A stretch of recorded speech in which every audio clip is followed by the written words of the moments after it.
Hey there guys, and thanks for tuning in. It's your buddy Invader here, the Green Machine, ready to rock out with you again. So, a few days ago Nintendo held a conference showing off their new console, the Switch. For those of you that aren't aware, Nintendo had originally announced it back in October and gave a few teases on the hardware and games. Now we have a much clearer image of what the console is all about and what it can do. So, how do I feel about what was announced? Honestly, I am a bit disappointed. Look, I don't expect much from Nintendo these days. Over the years, while they've put out some really fantastic games, they've underwhelmed on the hardware front, and it's really nipped them in the butt, I find. Now, the unveiling wasn't all bad. I did really enjoy some of the stuff there. One game, of course, was The Legend of Zelda Breath of the Wild. They've done some really amazing things with that game. And also the newly announced Mario Odyssey, which looks absolutely cool and fun. Always great to see another 3D Mario game come back. However, that game won't be out until around Christmas time.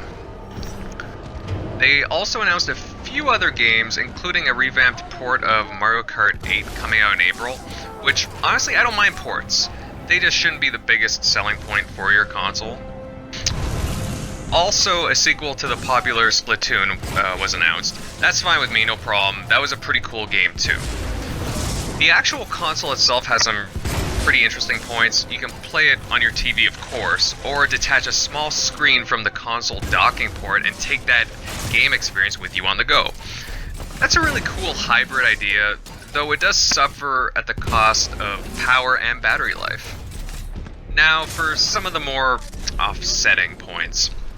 The launch lineup for the Switch is very sparse.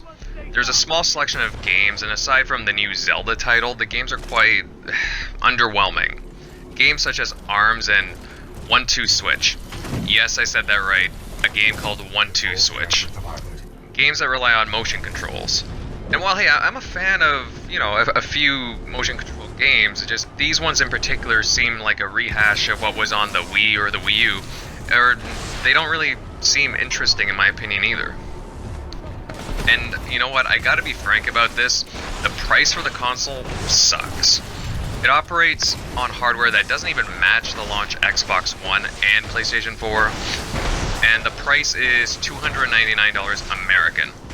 And especially for us Canadian guys, it has a price tag of $399, and that's just kind of hard to swallow for what the console is. Even for the staunchest of Nintendo gaming fans, I would think.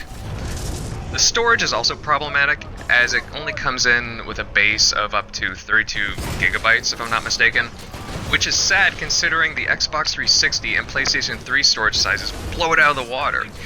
One good thing is that you can expand the storage with micro SD cards, but it's still what's inside the console that actually stinks.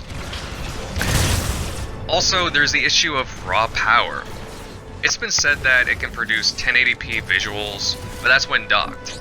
Outside the dock, when you're going mobile, you can be playing a 720p game. Now, having a hybrid console is cool, and being able to experience those things on the go is great, but is that enough? It's weird because the Xbox One at the beginning of this console generation got destroyed by reports of it being so-called underpowered and just being caught up in console war resolution wars.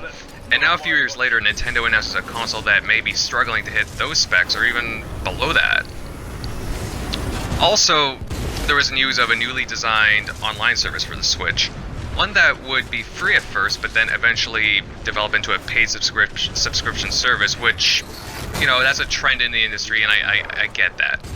But what's more interesting is the fact that there appears to be some sort of in-game chat, but it's handled by a companion phone app.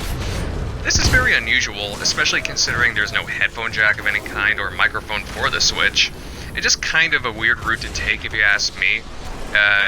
And Nintendo is putting a lot of faith in smartphones, and having different kinds of tech around at one particular time just strikes me as kind of odd and different. There also seems to be free games offered each month. However, in order to keep those games downloaded after 1 month, you'll need to flat out purchase that game. So basically you're renting a title for 1 month. Nice try, Nintendo. Honestly, it puts me in a tough spot because I love Nintendo properties. And you know, a popular saying here is that nostalgia is a heck of a drug, and that's so true here. Will I get the one? Maybe, eventually. Originally, I was considering getting it at launch, and now I really don't know. I guess for now I'll wait and see what else is on the horizon for the Switch. Maybe they'll have some enticing surprises at E3. There's just a lot of vagueness still with the console and what I'll be able to do. Nintendo, give me a Metroid.